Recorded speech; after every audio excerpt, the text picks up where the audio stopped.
Hello guys, so ngayon pala is nagagawa ko ng poster dito sa bahay namin, malamang san pa ba. So ngayon, ah ang gagawin nating poster tungkol sa bayan or puso.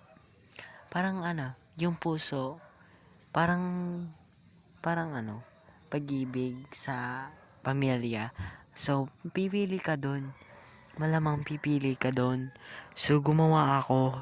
Yung dalawa ang pinili ko. So, syempre, gagawa tayo. Dahil, ipapasa na nga natin yung bukas. Hindi pa tayo gagalaw kasi ipapasa na natin yung bukas. Hindi ako inamura ni ma'am.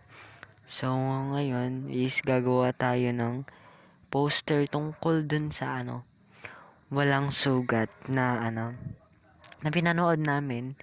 So, tara, gawa tayo.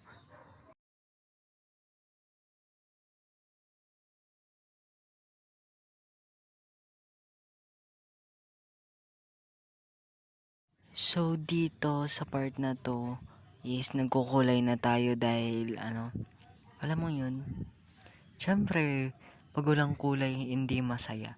So, ngayon, nagkukulay na tayo. Ang sakit na nga ng kamay ko eh.